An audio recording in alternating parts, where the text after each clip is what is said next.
hili, wanajua kanisa hii, na kila wakati wanawakumbuka, especially wale ambao wamehudumu hapa. Wakati mwenyekiti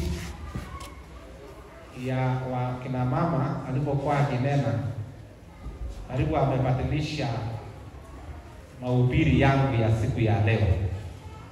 Bwana asifiwe. Leo ni siku ya ushindi. Leo ni siku ambayo tunasherehekea kufufuka kwa Mwokozi wetu Yesu Kristo, msingi ya imani yetu. Wandugu na wadada, kama Yesu angefufuka, hatungekuwa mahali hapa. Wanafunzi wa Yesu, baada ya Yesu kushikwa na kufanyiwa kesi na kukatiwa hukumu ya kifo ya aibu, mahali inaitwa Golgotha, ambaye ni mahali pa juu ambaye imeinuka Yerusalemu. Hapa chini ni stage ya makare, mahali watu wanapita, ili kila mtu anapitia hapo aweze kuona, kwa sababu Yesu alichukuliwa ni mhalifu mkubwa, ingawa hakutenda dhambi. Akakufa kifo ya aibu kwa sababu yangu na wewe, ili tuweze kuokolewa. Bwana asifiwe. Na baada ya hayo, wanafunzi wake kila mtu alirudi kazi yake. Petro alienda kuvua samaki. Mathayo alienda kuanza kazi ya ushuru, kwa sababu yeye alikuwa tax collector. Na kila mtu alifikiria kazi ambayo angeenda kufanya. Tayari Judas Iscariot ambaye alimsaliti Yesu alikuwa amekufa. So it was not business as usual. Mambo ilibadilika. Sasa hofu ya wanafunzi wa Yesu ni kama Yesu hawakuamini, ingawa walikuwa na Yesu miaka 3 akifanya huduma yake. Hawakuamini ya kwamba atafufuka. So it was a state of hopelessness. It was a state of despair. It was a state of the unknown, kwa sababu haikujulikana what is the future ya huduma ya Yesu sasa vile amekufa. Lakini siku ya Jumapili asubuhi, Mary, kama vile tulisomewa katika Injili ya Yohana 20, alitoka asubuhi na mapema na akaenda kule kaburini ku make sure ya kwamba siku ya 3 aone kama mwili wa Yesu bado uko pale. Na alipokuwa njiani akakutana na Yesu na hakumtambua. Yesu wakati aliongea naye, macho yake yakafumbuka na akajua ya kwamba Yesu. Ndiye akaambia, mwalimu. Yesu akaambia, usinikuse kwa sababu sijerudi kwa baba yangu. Bado nimefufuka tu saa hizi, bado niko area.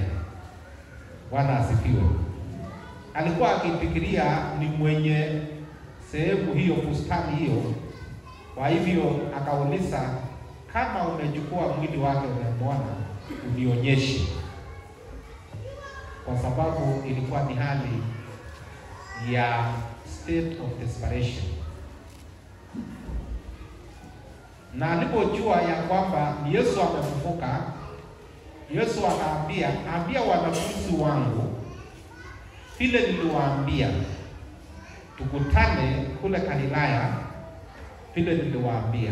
Na siku hiyo hiyo, in the afternoon, Yesu akaambia kwa wanafunzi wake na Tomaso ambaye alikuwa amesema sitaamini ya kwamba amefufuka bila kuona ubavu yake na kushika mkono yake. Bwana asifiwe. Na kwa sababu Yesu alijua hayo, alipoambia na devote na kuambia amani iwe kwenu, akaita Tomaso na akaambia, kuja shika mbavu yangu, angalia mkono yangu. Na akamwabudu akiambia, Bwana wewe ambaye ni Mungu, na akamsifu. Yesu akaambia, wamebarikiwa wale ambaye wanaamini hata bila kufanya nini? Kuona. Bila kufanya nini? Kuona. Sisi ndio hawa ambao tumebarikiwa kwa sababu hatujamuona Yesu.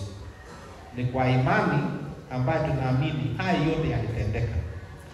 Lakini hayo yalianza lini? Nataka tuende nyuma katika Kutoka 12 ambayo tulisomewa.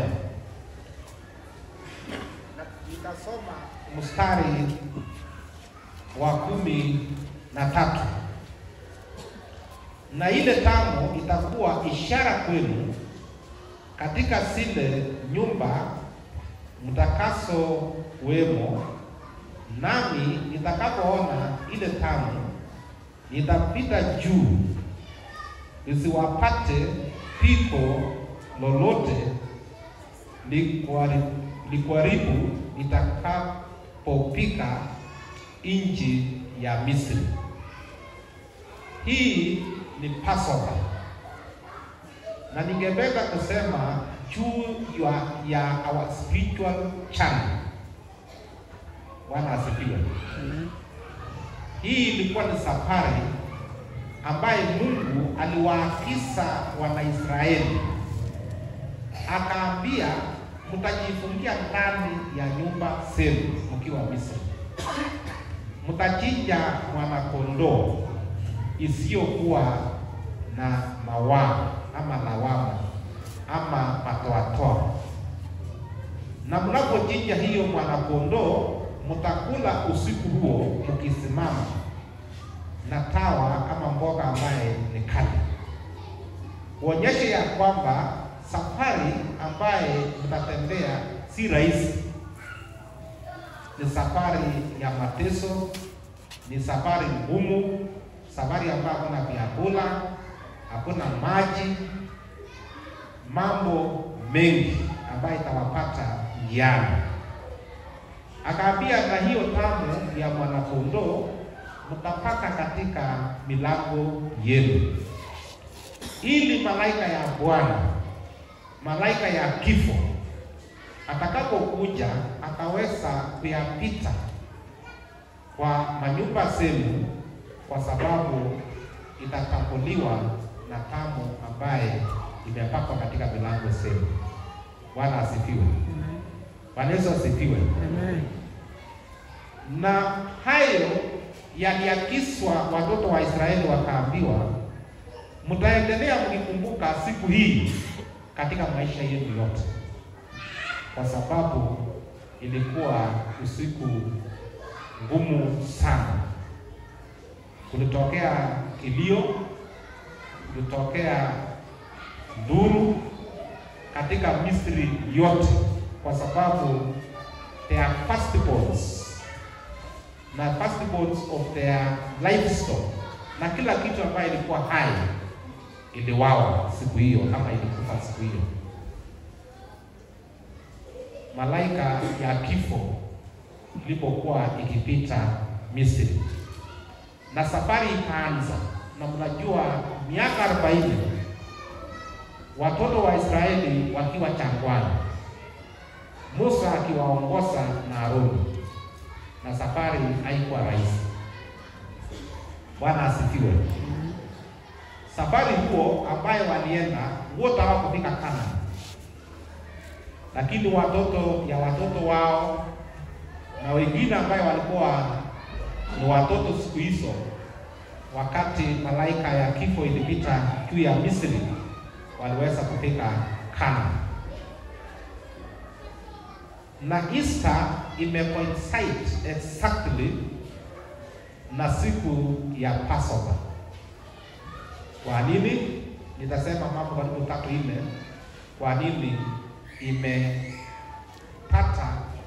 siku hiyo ambaye Waisraeli walikuwa wanasherehekea siku ya Passover. Jambo la kwanza, ile mwana-kondoo ilichinjwa na Waisraeli haikuchinjwa tena, bali Yesu Kristo ambaye ni mwana wa Mungu alijitoa kwa niaba ya mwana-kondoo. Amen. Amen. Sasa ile kondoo ambaye ilichinjwa na ikapakwa katika milango ya Waisraeli haikuchinjwa tena, bali Yesu alijitoa msalabani ili itumiwe kwa mark the toes ya wale wote ambao wanamwamini Mungu, na sasa kifo haitawapata tena. Kifo haitawapata milele kwa sababu Yesu alishinda kifo. Bwana Yesu asifiwe. Amen. So ya kwanza, hakuna mwana-kondoo tena ambaye ingechinjwa during Passover, bali Yesu alijitoa kama mwana wa Mungu, na ile damu ambayo ilikuwa inapakwa katika milango ni damu ya Yesu Kristo. Na wacha nikwambie ndugu na dada, ukikubali Yesu Kristo na damu yake ioshe dhambi yako, utakuwa the same tena, utakuwa sawa tena, utakuwa yule tena. Bwana asifiwe. Amen. Unajua kanisa inaanza kujisumbua na watu wanaanza kusumbuana, especially kama hujakubali Yesu kuwa mwokozi wa maisha yako, kwa sababu Yesu ni wa amani, Yesu ni ya upendo, Yesu ni ya kupenda kazi ya Mungu. Yesu ambaye amepatikana ndani ya mioyo yetu, si ya manunguniko, si ya kuchoka katika safari, kwa sababu tunaye Yesu ambaye anatutia nguvu. So the first one ni kukubali Yesu kuosha, damu ya Yesu kuosha dhambi zako. Ukutane na Yesu na utakuwa the same person again, utakuwa a changed person. Your human nature, ingawa itakuwa ikikusukuma sana ionekane wewe ni mtu ngumu, wewe ni mtu shupavu, wewe ni tajiri, wewe umesoma, that human nature itakuwa ikijaribu sana kujitokeza. Lakini kwa sababu una Yesu, anakuambia haya yote ni ya ulimwengu. Bwana asifiwe. Haya yote ni ya ulimwengu huu. Nataka uambie aliye nawe, uambia hii mambo yote ni ya ulimwengu huu. Hata elimu, hata hii maisha, hii yote ni ya hii dunia. Kule tu mbinguni kuna uzima wa milele, kuna kusifu, kuna kutukuza Bwana ambaye aishi. Kwa hivyo tusiangalie mambo ya ulimwengu huu, tusiangalie mali yetu, tusiangalie masomo yetu, tusiangalie makaraka yetu, tusiangalie utajiri yetu, kwa sababu ni hapo ulimwengu, na hakika tutawacha. Bwana asifiwe. Hiyo yote tutawacha. Jambo la pili, nimesema juu ya mwana-kondoo ambaye ukikubali ikuoshe, ukipaka katika maisha yako, hakika utakuwa yule ambaye uko umekutana na Yesu. Jambo la pili, wakati malaika ya kifo itakuwa inakuja, hakika haitakupata, kwa sababu umekingwa na damu ya mwana-kondoo. Bwana Yesu asifiwe. Haitakupata. Najua utaulizana ya kwamba na hii kifo ambayo watu wanakufa na wameamini Mungu, hiyo tu ni mapito. Hakuna kifo tena kwa walio wanaoamini Mungu, kwa sababu Yesu alishinda kifo na akafufuka na yu hai. Amen. Amen. Bwana asifiwe. Jambo la tatu, tukiwa ndani ya Yesu tukiwa na mwanakondoo wa kweli wa Mungu ambaye ni kubalika, tuko na ushindi. We have victory in Christ, kwa sababu Yesu alishinda kifo. Yesu alifufuka. Na let me assure you today ya kwamba wale ambao wapata nafasi kwenda nchi ya Israeli, Yerusalemu, wakati wamefika huko, Bwana asifiwe. Wakati wamefika huko, hata moja ni mimi tu peke yangu nilifika 2018. Ilikuwa ni ombi langu nisiwe nikihubiri kama Tomaso ambaye nilikuwa nikitauta. Lakini nilipofika kule nilipitia mapito Yesu Kristo alipita. Na katika kila mahali, bustani ya mahali Yesu aliombea siku ya Maundy Thursday, ile olive trees kubwa bado siko mpaka leo. Bwana asifiwe. Hii maneno tunahubiri si uongo. It is true. Ni ukweli.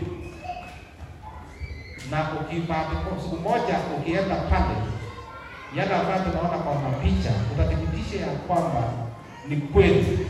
Mahali Yesu alipitia. Chenye ilifanyika katika Biblia ilifanyika. So kaburi ambaye Yesu alikuwa amewekwa, ilikuwa kaburi moja imejikwa, lakini ilikuwa makaburi 3. Kwa sababu ilikuwa ya familia. Na Yesu alikuwa amewekwa ya katikati. Walikuwa wanatengeneza mahali ya mwili kulalia, ya kwanza, ya pili na ya 3. Kwa hivyo wale ambao wanakufa kwa familia na walikuwa na makaburi yao, ilikuwa naenda kuwekwa ndani. Na ikishawekwa ndani, inafungwa na mawe ili iendelee kikaa hapo. Na walikuwa wakianoint, walikuwa na mafuta ambayo walikuwa wanapaka ili kupreserve. Na mpaka leo hiyo kaburi ya Yesu haijafungwa. It is open. It is the only open tomb katika ulimwengu yote. Hakuna mwingine ambaye kaburi yake yu wazi, kwa sababu alitoka katika kaburi. Wote ambao walikufa wako ndani. Ukitafuta mikufa sawa utapata. Hata ya Muhammad ambaye anakutiwa bado yuko katika kaburi. Ama uliambiwa alikufuka? Muhammad alikufuka. Na wale wengine wote 488 makaburi sawa bado siko mpaka leo. Ni ya Yesu tu peke yake ambaye mili yake haiko ndani tena katika kaburi, kwa sababu alifufuka na yu hai. Kwa hivyo kuna ushindi ndani ya Yesu, kwa sababu Yesu alifufuka na akashinda kifo. Ya mwisho, ukikubali Yesu Kristo ndani ya mioyo yako, hakika utaaibika milele. Bwana Yesu asifiwe. There is no shame forever in your life. You will never be ashamed. Lakini wote walio nje ya Yesu kuna aibu. Na hata siku za mwisho ni kuaibika, kwa sababu hatujui mahali unaenda, hatujui ni safari gani umeanza. Kwa hivyo maisha ya Ukristo wetu is a journey. Ni safari. Kama watoto wa Israeli waliambiwa, mtakula mwanakondoo mkisimama, na kukula na ile inaitwa pit herbs, na hakuna kitu ambacho mtabakisha. Mtakula yote, mpaka hata miguu na kichwa, na ile ambayo itabaki mtachoma, ili there is nothing remains. Bwana asifiwe. Sijui wakati ulitubu dhambi kama kuna ile ambayo ilibaki. ama ulikubali damu ya Yesu Kristo ikachoma yote, because you are ready for a chance. Na hii safari si rahisi. Bwana asifiwe. Amen. Ndio wengine wameenda kufika njiani wanaangalia nyuma. Na tunaambiwa hatari ya kwa kutazama nyuma, kama mke wa nani? Wa Lutu, ambaye aliambiwa safari hii usiangalie nyuma, akaangalia mahali ambapo ametoka na akakuwa mlima ya nini? Ya chumvi. Na hiyo mlima bado iko mpaka leo. So it is true, it happened. Safari hii ya kwenda mbinguni si ya kuangaliana kusema fulani anafanya nini. Ni mambo ya kuangalia Yesu yako na roho yako. Bwana asifiwe. Amen. Bwana Yesu asifiwe. Amen. So tunaposherehekea ushindi wa Yesu Kristo leo, kwa sababu Ukristo haingekuwa kama Yesu angekufa. Ndio msingi ya imani yetu. Nasherekewa kote ulimwenguni.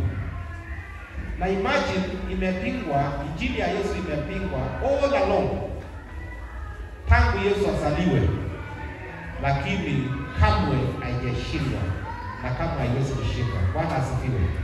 Inasherekewa kote ulimwenguni. It is recognized all over the world. Hata wale ambaye hawamjui ama mtambui Yesu, kwa sababu Yesu ni mwana wa Mungu. Bwana asifiwe. Nikimaliza ni ya kwamba chunga sana ulicho nacho. Chunga sana kile Mungu amekupa. Uwai bure ambao unaishi. Mali ambayo Mungu amekupa. Watoto ambayo Mungu amekupatia. You are just but a steward. Bwana asifiwe. Na hao wote, ile baraka yote Mungu ametubariki, tutakuwa accountable. We will account for it. Hata watoto wetu, hata mali zetu, hata maisha yetu. Mungu anakuuliza, alikupa nafasi ya kuishi miaka 100, miaka 90, miaka 80, miaka 70, hata kama ni miaka 50 or 40 years. Kwa sababu a wise person ni mtu ambaye kila wakati akiamuka anakumbuka ya kwamba siku moja atakuwa wafu, atakufa. Kwa hivyo huwezi kuishi kwa msaa ama kuharibu wakati, because you know one time utakufa na ijulikani siku ama saa. So you have to be ready always kama askari. Askari anakuwa tayari 24/7 kwa vita, hata kama kuna amani. Because anytime bilibi ikipikwa, hata chakula ile ambaye ulikuwa umeunda na ujekula utawacha. Siku moja baba yangu ambaye alikuwa policeman kule Mariakani, Mombasa, alisema alinunua nyama ambayo ilikuwa imenona sana, na akakuja akapika ukande mzuri sana. Ile ilikuwa imeiva ya chiko. Alafu alipotoa ukande kwa moto na nyama ilikuwa imeiva vizuri, akaenda kunawa mkono zetu mkono. Hata akasema unajua coast ni very hot, so alikuwa ametoa shirt kwa sababu he was sweating. Wakati tu alinawa mkono akitaka kukaa chini, akasema bilibi ilipikwa. Sasa bilibi ilipopikwa, akasema nikufaa aika bibi uniform na kwenda kwa parade, kwa sababu kuna mambo ambayo yametokea. Akasema tulienda mission, sijui mwezi moja ama 3. Wakati tulirudi, nyama ilikuwa imefanya nini? Imeoza. Ni hivyo safari ya mbinguni ni namna hiyo. Wakati unajiandaa, umenao nafikiri unataka kula, Mungu leo akisema nataka roho yako, sijui utasema nini. So this is a journey Safari ya kwenda mbinguni ni ya kujilinda, ni ya kutubu, ni ya kutengeneza. Bwana asifiwe. Usikubali kulala na dhambi. By end of the day, ile yote umeona, yale umepitia, unaambia Mungu unisamehe kwa sababu ni mpenda dhambi. Kwa sababu neno la Mungu linasema sisi wote tumepungukiwa na ufalme wa Mungu. Tukisema hatuna dhambi, wajitanganya wenyewe na ukweli haimo ndani yetu. Katika jina la Mungu Baba, Mungu Mwana na Mungu Roho Mtakatifu.